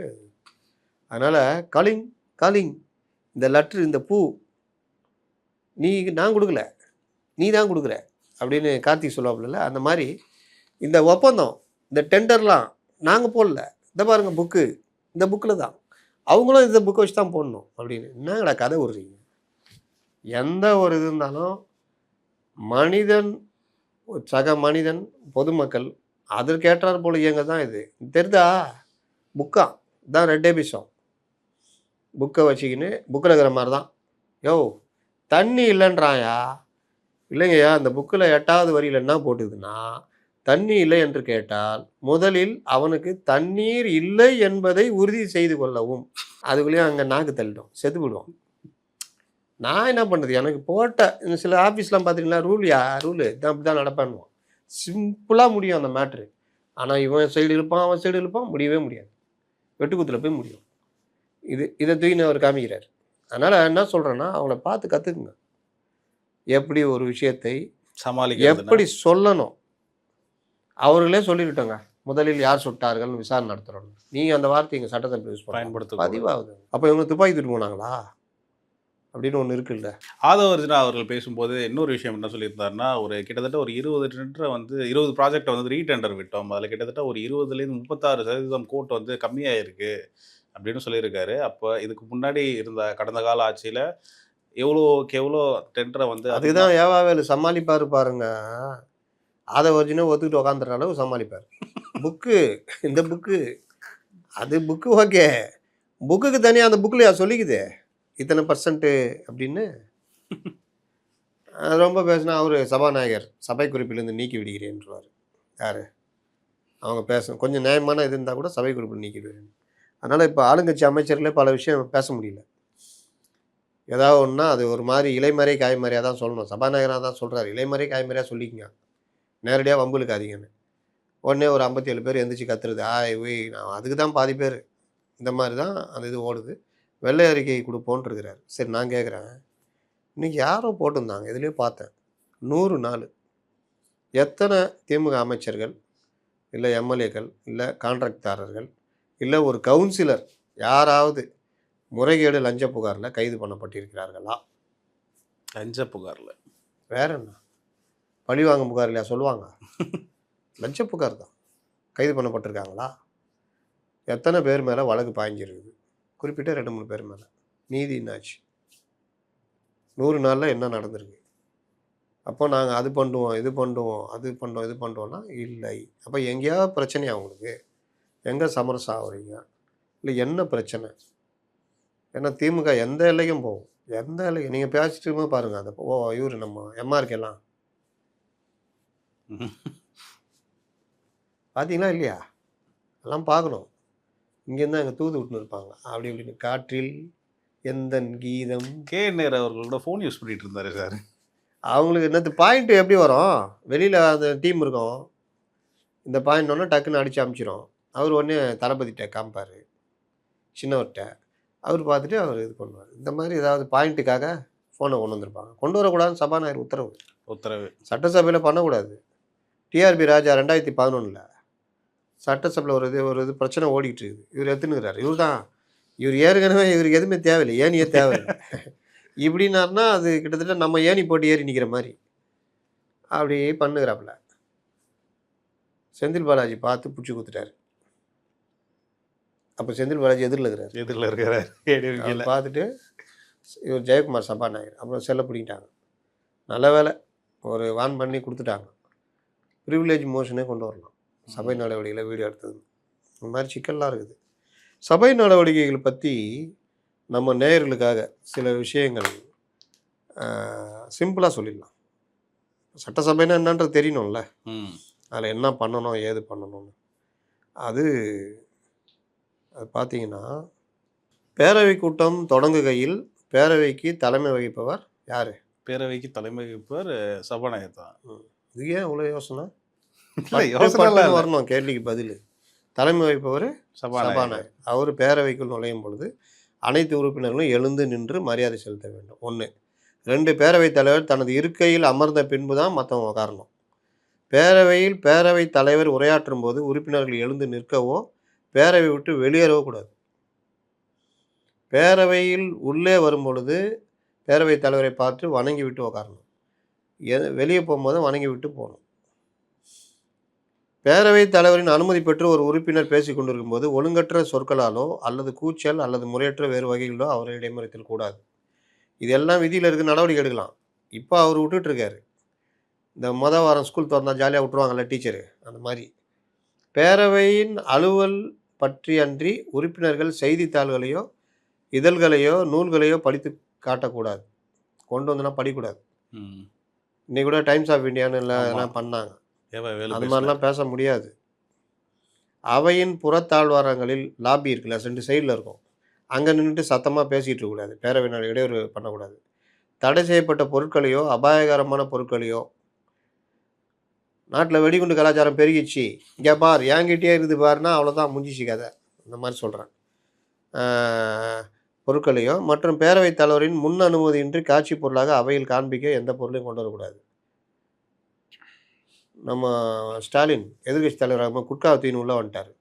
தடை செய்யப்பட்ட பொருள், பெரிய இஷ்யூ அது. அப்புறம் ஒரு ஆள் பேசி முடிச்சு இது பண்ணலாம், ப்ரிவிலேஜ் மோஷன் கொண்டு வந்திருப்பாங்க. பெரிய சிக்கலாக இருக்கும். பேரவையின் நடவடிக்கைகளை தடுக்கவோ வேறு வகையான ஒலிகளாலோ அல்லது வேறு வகையான இடைமறிக்கவோ கூடாது. மேலும் பேரவையின் விவாதங்கள் நிகழ்ந்து கொண்டிருக்கும் போது நேர்முக வர்ணனை பண்ணக்கூடாது. பேரவையில் விளையாட்டு கொண்டிருக்கையில் பேரவை மாடங்களில் உள்ள வெளியாட்கள் வராங்க, இவரை பார்க்கறதுக்கு யாராவது ஒரு விஐபி அங்கே வந்து உட்காடுறாங்க. பேரவை இப்படி இருக்குன்னா இந்த சைடு இந்த 2 சைடு மேலே 2 சைடு சின்ன சின்ன பாக்ஸ் இருக்கும், சைடில் பெரியது இருக்கும், அங்கேருந்து பார்க்கலாம் பார்வையாளர்கள். அந்த மாதிரி வரும்பொழுது பார்வையாளர் மாடத்தில் இருக்கும்போது பேரவைத் தலைவர் குறிப்பிட்டால் அன்றி அவர்களை வரவேற்கும் வகையில் ஆரவாரம் எதுவும் செய்யக்கூடாது அப்படின்னு. இது ஒன்று. இது இல்லாமல் உறுப்பினர்கள் உரையாற்றும் போது கவனத்தில் கொள்ள வேண்டியது, பேரவைக்குள் தலைமை வகிப்பவரை பார்த்தே பேசணும். சொல்லுவார்ல சபாநாயகர், என்ன பார்த்து பேசுங்க, என்ன பார்த்துன்னு. இன்னைக்கு ஒரு மினிஸ்டர் இவர் சொல்ல பேசிக்கிட்டே இருக்கார். பேரவை ஆய்வில் உள்ள பொருட்களுக்கு அதை என்ன சப்ஜெக்டோ அதில் இருக்கணும். அதை விட்டுட்டு நம்ம உதயநிதி ஸ்டாலின் மாதிரி வெளியே போடக்கூடாது. உறுப்பினர் எவரேனும் பேரவையின் ஆய்வில் உள்ள பொருளுக்கு தொடர்பற்றவைகளை தொடர்ந்து பேசி கொண்டிருந்தாலோ, தான் போர் அடிக்கிறது வேற என்ன, நம்முடைய அல்லது பிற உறுப்பினருடைய வாதங்களை சலிப்பு தட்டுமாறு திரும்ப திரும்ப கூறிக்கொண்டிருந்தாலோ, பேரவையின் அலுவலை வேண்டுமென்றே நடை செய்யும் நோக்கத்தோடு பேசி கொண்டிருந்தாலோ பேரவையின் கவனத்திற்கு பேரவை தலைவர் கொண்டு வந்த உறுப்பினர் உரையை நிறுத்தி வைக்கலாம். அப்படியே ஆரம்பிப்பாங்க. அன்றைய தினம் நான் இன்றைக்கி தான் ஒரு ஏடிஎம்கே மெம்பர் பேசியிருந்தாருன்னு, அவர் எம்ஜிஆர் கால் தான் போயிட்டு வந்துட்டாப்புல. ஆனால் இப்போ இந்த மாதிரிலாம் பண்ணுறது கிடையாது. பேசி தொலை சாவுங்க அப்படின்னு எல்லாத்தையும். நேற்று ஓபிஎஸ்ன்னு சொன்னார்ல, சுகர் இருக்கிறாங்கப்பா பார்த்துக்குப்பாங்க. பேரவையில் முதன்முறையாக பேசுகின்ற உறுப்பினர் கன்னி பேச்சு என்ற முறையில் உரையை எழுதி கொண்டு வந்து பேசலாம். அப்போ மற்றவங்க உரையாற்றுகிற உறுப்பினர்களின் தலைவரின் அந்த உரையில் ஆளுநர் அல்லது குடியரசுத் தலைவரின் பெயரை பயன்படுத்துதல் கூடாது. இதில் நேற்று ஒன்று பண்ணாங்க, முன்னாள் முதல்வரை பேர் சொல்லக்கூடாதுன்னு எல்லாருமே உடனே முன்னாள் முதல்வர். அப்படிலாம் ஒன்றும் கிடையாது. நீங்கள் ஜெயலலிதா இருக்கும்போது திரு கருணாநிதினு பல தடவை பேசியிருக்காங்க. முன்னாள் திரு கருணாநிதி. ஏன் இவங்களே எங்களுடைய தலைவர் முத்துவேல் கருணாநிதி ஸ்டாலின் சொல்கிறாங்க, எங்களுடைய எடப்பாடியார்ன்றாங்க. அதெல்லாம் நான் பேர் இல்லையா? அது என்னமோ ஒரு பேரை குறிப்பிட்டு அவதூறு பண்ணக்கூடாதுன்றது அர்த்தமான நினைக்கிறேன். அதே மாதிரி நாட்டிற்கு கேடு மற்றும் நாட்டிற்கு துரோகம் விளைவித்துனா அவதூறுகளை அல்லது பேரவைகள் ஒவ்வாத சொற்களை பயன்படுத்துவது கூடாது. பேரவையின் அலுவலை தடுக்கும் வகையில் நமது பேச்சுரிமையை பயன்படுத்தக்கூடாது அப்படின்னு சில விதிகள்லாம் இருக்குது. இந்த விதிகளை மீறினால் சபாநாயகர் நடவடிக்கை எடுக்கலாம். பெரும்பாலும் எடுக்கிறது இல்லை.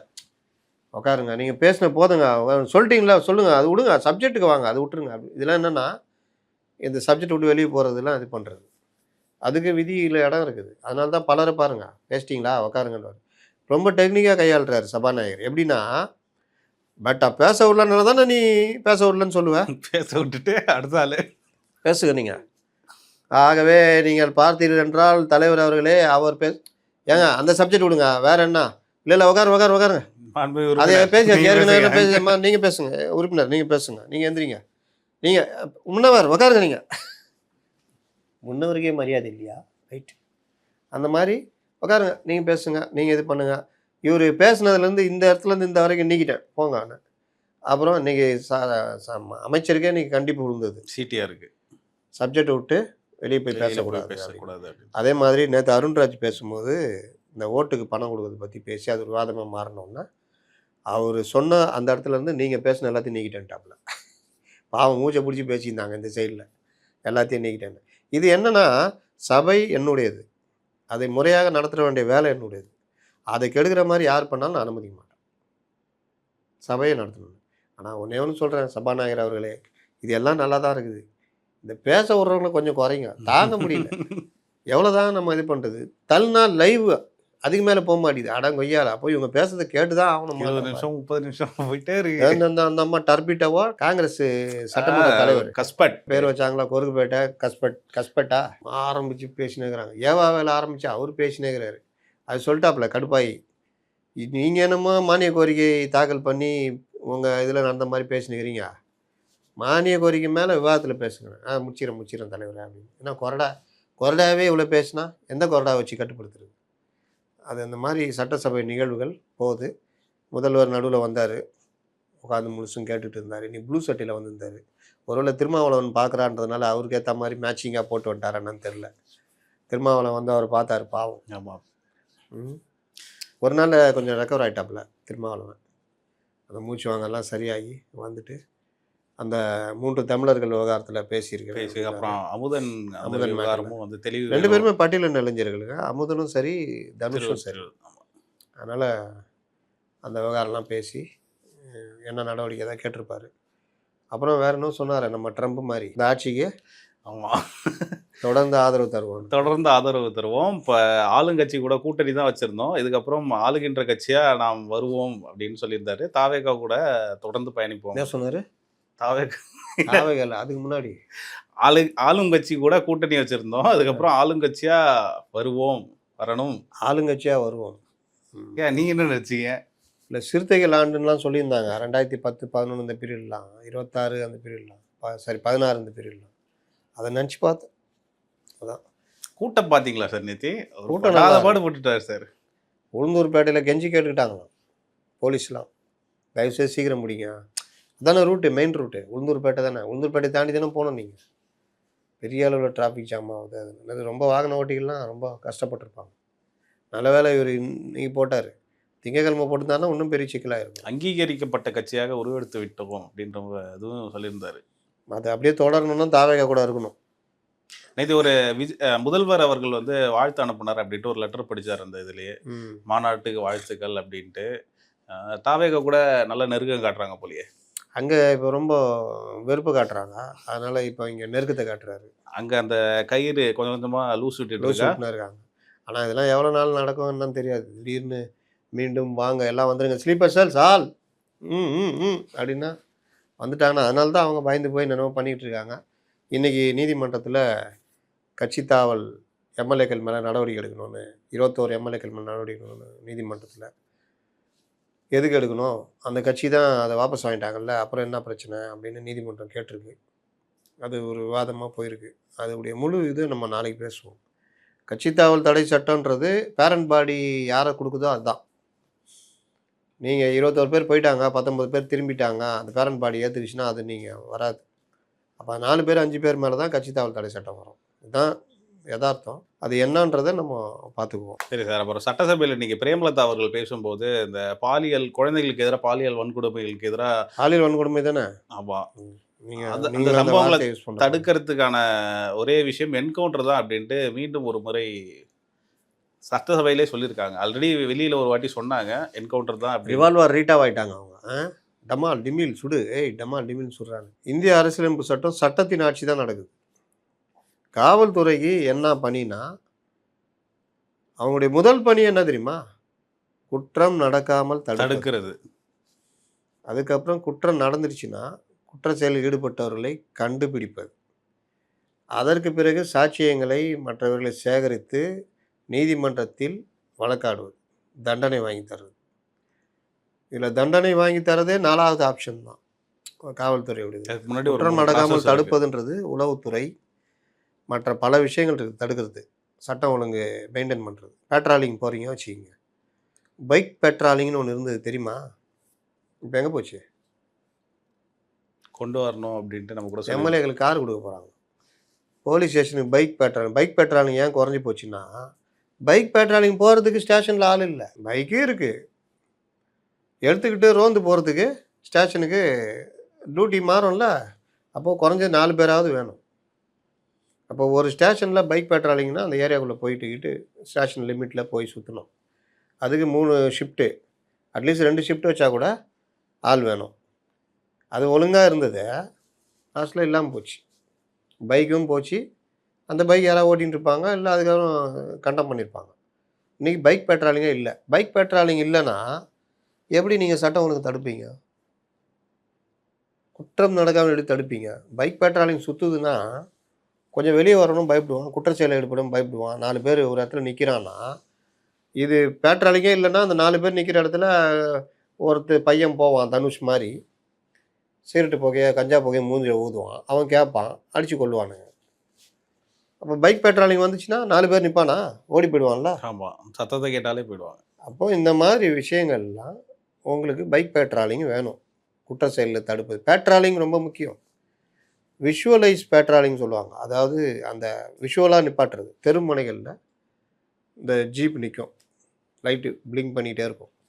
குற்ற செயலில் ஈடுபடுறவன் பயப்படுவான்.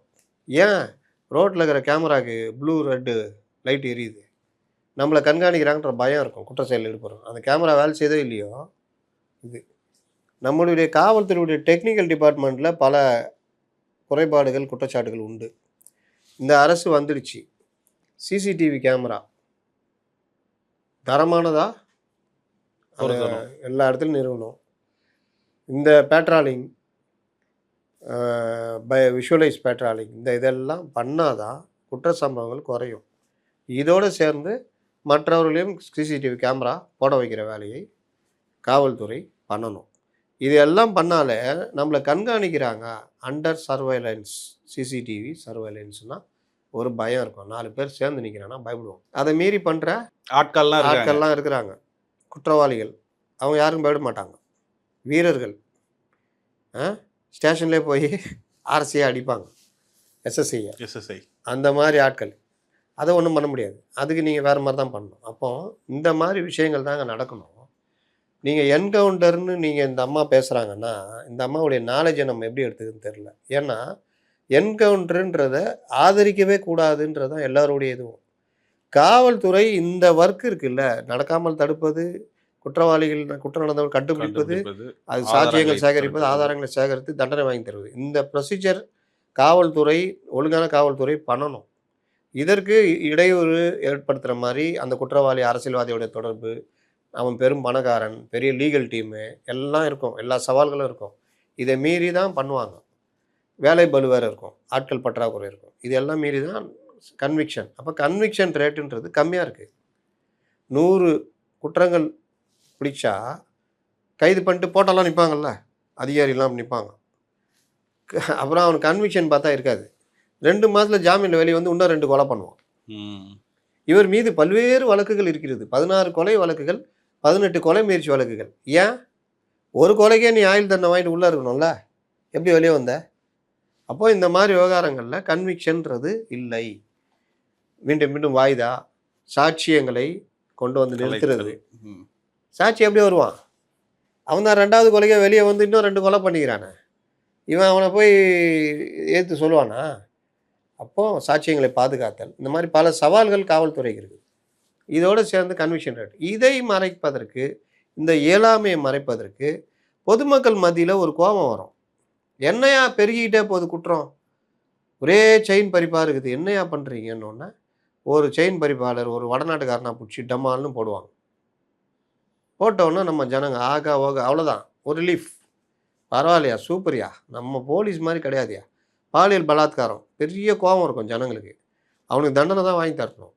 ஆனால் அவனை கூட்டு போய் கேட்டால் தப்பிக்க முயன்றான், என்கவுண்டரு. அப்புறம் என்ன ஆகும்? செம்மையாக பண்ணாங்கய்யா. நீங்கள் இதில் உத்தரப்பிரதேசில் ஒரு தடவை பெரிய அளவு பாலியல் குற்றவாளிகளை வச்சு என்கவுண்டர் பண்ணுவாங்க. இந்த மக்கள் மலர்லாம் தூவுவாங்க. ஹைதராபாத்லேயும் ஒன்று அப்படி நடந்தது. இங்கேயும் ஊட்டியில் தம்பியை கொண்டுட்டு 2 ஸ்கூல் பசங்க, சின்ன பசங்க கொண்டுட்டு, சின்ன குழந்தை அதை பாலியல் பலாத்காரம் பண்ணி அதையும் கொண்டிருப்பாங்க. அவங்கள என்கவுண்டர் பண்ணியிருப்பாங்க. இதெல்லாம் ஜனங்க வரவேற்பாங்க. ஆனால் இது நடைமுறை கிடையாதுங்க, இது சட்டம் கிடையாது. நீங்கள் நியாயப்படி இதுக்கு என்கரேஜே பண்ணக்கூடாது. இது நீங்கள் ஓகே சொன்னீங்கன்னா இதை சாக்கா வச்சு 10 என்கவுண்டர் நடக்கும், போலி என்கவுண்டரும் நடக்கும். அப்போது குற்றவாளியில் முக்கிய சாட்சியை கூட என்கவுண்டர் பண்ணுவாங்க, அவனுக்கு குற்றவாளியை ஏதோ ஒன்று பண்ணுவாங்க. அப்புறம் என்ன ஆகுனா இந்த வழக்கம் இதாகிடும். இதை எந்த காலத்துலையும் அனுமதிக்கூடாது. வேட்டையன்னு ஒரு படம் வந்துச்சு இல்லை, அது அழகாக எடுத்துருப்பாரு அவர், நம்ம பேர் என்ன, ஞானவேல். ரொம்ப அற்புதமான படம் அது. அப்போ என்கவுண்டர் எவ்வளோ மோசம் அப்படின்றது. அதனால தான் சொல்கிறேன், இதை ஒரு கட்சி தலைவியாக இருந்துக்கிட்டு இவங்க வீட்டுக்காரர் நடித்த படத்தெல்லாம் என்கவுண்டர் பண்ணி அதை பார்த்து இவங்க ஒரு இதாக இருப்பாங்கன்னு நினைக்கிறேன். ஒரு அரசியல் தலைவராக யோசிங்க, என்கவுண்டர் எந்த காலத்துலையும் சாத்தியமில்லை. நீங்கள் மரண தண்டனையே ஒழிச்சிக்கிட்டு இருக்கிறாங்க. ஆயுள் தண்டனைன்றது, ஒரு மனுஷன் ஆயுள் ஃபுல்லாக தண்டனை அனுபவிச்சானா அதை விட கொடுமை ஏறதுமே கிடையாது. அதனால் என்கவுண்டரு இதெல்லாம் வந்து எந்த காலத்துலேயுமே அது ஏற்றுக்கொள்ளக்கூடாதது ஒன்று. தவிர்க்க முடியாத என்கவுண்டர்ன்றது வேறு. ஆனால் என்கவுண்டரை ஒரு திணிக்கிறதுன்றது ஏற்றுக்கொள்ளவே கூடாது. இதுதான் விஷயம். சரி சார். அப்புறம் திமுக கூட்டணிலேருந்து திமுக எதிராக பேசினுக்கிறாங்க. அந்த 2 வயசு குழந்தைக்கு தானே சொன்னாங்க என்கவுண்டரில் போடணும்னு. ஏதோ கூட்டணி விட்டு வெளியே வர போகிறாங்கன்னு நினைக்கிறேன். சரி சார், அப்புறம் தாகிரா அவர்களுடைய கன்னி பேச்சு எப்படி பார்க்குறீங்க? திருக்குறள்லேருந்து ஆரம்பிச்சாங்க, அடக்கம் அமரர்கள் உய்க்கும். அடக்கம் அமரல் உய்க்கும், அடங்காமை ஆறுதல் உய்த்து உய்த்து விடும். அடக்கம் அமரல் உய்க்கும் என்பது நிலையாக எங்களுடைய தலைவர் முதல்வர் இருக்கிறார். முதல்வர் அவர்கள் இருக்கிறார். அடங்காமை ஆறுதல் உய்த்து விடும். பலருக்கும் எதிர்த்தரப்பில் பலரும் இருக்கிறார்கள். கன்னி பேச்சுன்னு யாரும் கண்டுக்கல. அது ஒன்று. எங்கள் தலைவர் பிரதமர் அவனு ஏதோ பேசினாரா, ஏஎம்பிஎம் பாராமல் உழைக்கும் எங்கள் சிஎம். இதை ஏற்கனவே ஜெயலலிதாவுக்கு அசோக் வேளச்சேரி அந்த எம்எல்ஏ பேசியிருக்காரு. நானே கூட செய்தி ஆக்கினேன். அது அந்த டைமில் நல்ல ஒரு இதுவாக இருந்தது. இது ஆக்சுவலாக வாலி சொன்ன வார்த்தை. அது ஏஎம்பிஎம் பாராமல் உழைக்கும் எங்கள் சிஎம் அப்படின்னு ஒரு கவிஞராக அழகாக பெரிய ஒரு விஷயத்த 3 வார்த்தையில் அடக்குனார். அதனால் ஏஎம்பிஎம் பாராமல் சிஎம் உழைத்தால் உண்மையிலேயே அது ஒரு நல்ல விஷயமாக தான் இருக்கும். ஏஎம் வந்து சிஎம் வந்து பிஎம் ஆகிறதுக்கும் வாய்ப்பு கிடைக்கும். அப்படி தான் நம்பிட்டு இருக்காங்க. அது ரொம்ப கஷ்டம். ரொம்ப பேர் அப்படி ஒரு கனவு கண்டுட்டு இருக்காங்க. அது நடக்காது. ஏன்னா நீங்கள் ஒரு 5 மாநிலங்கள் தான் யார் சிஎம்ன்றதை தீர்மானிக்கும். அப்போ அந்த மாநிலங்களில் ஆதிக்கம் செலுத்துகிற ஒரு கட்சியுடைய தான் வர முடியும். இல்லைன்னா தேசிய முன்னணி மாதிரி ஏதோ மாநில கட்சிகள் சேர்ந்து கூட்டு பொறியில் நடத்தினா, அந்த கூட்டு பொறியில் கல்யாணத்துக்கு போன ஒரு மாப்பிள்ளை ஆன மாதிரி தேவகவுட ஆனார் பாருங்க, அந்த மாதிரி ஏதாவது வந்தாலும் உண்டு. அதனால் அவ்வளோ சீக்கிரம்லாம் எதுவும் நடக்காது. இது ஒன்றும் பேன் இண்டியா ஃபிலிம் கிடையாது. இது பேன் இண்டியா பொலிட்டிக்கல். இது அந்த மாதிரியும் நடக்குது. சட்டசபை நிகழ்வுகள் தொடர்ந்து நடந்து கொண்டிருக்கிறது. நாம் தொடர்ந்து பேசுவோம். திருவள்ளூர் மாவட்டத்தில் ஒரு பள்ளியில் வந்து பசங்களுக்குள்ள ஒரு 2 பேர் அடிச்சுக்கிட்டாங்க அப்படின்ட்டு ஒரு பேசு பொருளாக போயிட்டு இருக்கு. இப்போதான் கொஞ்ச நாளுக்கு முன்னாடி ஒரு சம்பவம் பார்த்தோம். மீண்டும் ஸ்கூலில் இந்த மாதிரி நடக்குது. இது 2-3 காரணம் இருக்குங்க. ஒன்று உளவியல் தாக்கம். இந்த சினிமா மற்ற விஷயங்களை பார்த்து, இந்த கேமு, அப்புறம் RAW ரா இதெல்லாம் பார்க்கும் பொழுது அடிக்கணும், எதிராக ஒரு இதுனா நம்ம அடிக்கணும், மேன் ஹேண்டில் பண்ணணும் அப்படின்ற ஒரு மனப்பான்மை இளம் பருவத்தின் மூலம் வர்றது. 2வது குழு மனப்பான்மைன்னுவாங்க. ஒரு கும்பலாக சேர்ந்து அடிக்கிறதுன்றது. அது எல்லாமே அவர்கள் ஒரு ஹீரோயிசமாக நினச்சிக்குவாங்க, அடிக்கணும் அப்படின்னு. இதில் வந்து ஆசிரியர்கள் மேலே ஒரு பயம் இருந்தது. ஆசிரியர்கள் சும்மா அடித்தாலே அது காவல் நிலையம் வரைக்கும் போகிறதுனால ஆசிரியர்கள் இப்போ பெரும்பாலும் அந்த விஷயங்களில் பண்ணுறதில்ல. அதனால் அந்த ஒரு பயமும் போயிடுச்சு. 3வது போதை பழக்கம். பள்ளி மாணவர்களுடைய போதை பழக்கம்ன்றது கல்லூரிக்கு கூட போக தேவையில்லை. பள்ளி மாணவர்களுடைய சில பேர்கிட்ட இருந்தாலே அது ஒரு மாதிரி மோசமாக போயிடும். இதையெல்லாம் தடுக்கணும் அப்படின்னா பள்ளி கல்லூரிகளில் நேற்று கூட ராஜ்மோகன் சொல்கிறாரு, அந்த போதை பழக்கத்துக்கு எதிரான ஒரு இதை கொண்டு வர போகிறோம்னு.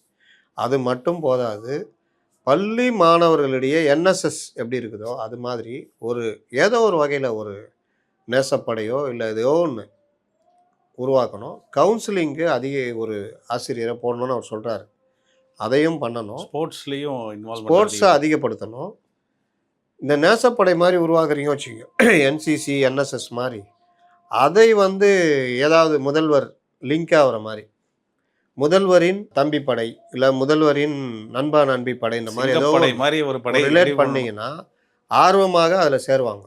முதல்வரே கோரிக்கை வைத்து நாம் போதை பழக்கத்து பக்கம் போகக்கூடாது, நம்ம பள்ளியை சீரமைக்கணும், நீ அந்த மாதிரிலாம் பண்ணணும், நீயும் அப்படி பண்ணனா நீ என் தம்பிகளில் ஒருத்தன், இந்த மாதிரிலாம் எதாவது பண்ணால் அவர்களுக்கு நல்லா செயல்படுற அந்த குழுவுக்கு வருஷம் தேர்ந்தெடுத்து அந்த சுதந்திர தின விழாவில் ஒரு இது இந்த மாதிரி ஏதோ ஒரு வகையில் பண்ணால் பெரிய அளவில் பள்ளிகளில் மாணவர்களுடைய பெரும் மாற்றம் வரும். ஏன்னா அந்த ஜென்சி மனநிலைன்றதை எப்படி வேணால் நீங்கள் கொண்டு வரலாம். அதை யார் கொண்டு வரான்றது தான். அதுக்கான அம்பாசிடராக சிஎம் மாறணும். பள்ளி மாணவர்கள் கல்லூரி மாணவர்களிடம் நல்ல பழக்கத்தை கொண்டு வருகின்ற ஒரு அம்பாசிடராக சிஎம் மாறணும். அது சிஎம் பேர்லேயே கூட நீங்கள் கொண்டு வாங்க. என்னை கேட்டால் விஜயண்ணா படைன்னா கூட நல்லதுன்னுவேன். ஏன்னா அந்த மாதிரிலாம் வந்தால்தான் உங்களுக்கு பள்ளி மாணவர்களுடைய ஒரு மாற்றம் வரும். ஜென்சிக்கிட்ட ஒரு மாற்றம் வரும். பள்ளி மாணவர்கள் கல்லூரி மாணவர்கள்ட்ட ஒரு மாற்றம் வரும். ரொம்ப முக்கியம். சூப்பர் சார், ரொம்ப அழகாக உங்கள் கருத்துக்களை பதிவு பண்ணீங்க. மீண்டும் ஒரு நேர்காணல் சந்திப்போம். நன்றி சார். நன்றி. இந்த வீடியோ உங்களுக்கு பிடிச்சிருக்குன்னு நம்புகிறோம். மேலும் இந்த மாதிரி பல விஷயங்களை தெரிஞ்சுக்க மைக்கேம் சேனலை தொடர்ந்து சப்ஸ்கிரைப் பண்ணி எங்களுக்கு சப்போர்ட் பண்ணுங்கள். மைக்கேம் என்டர்டைன்மெண்ட் சேனலையும் தொடர்ந்து பாருங்கள். அதில் வர வீடியோஸையும் தொடர்ந்து பாருங்கள். அடுத்த வீடியோவில் சந்திப்போம். நன்றி.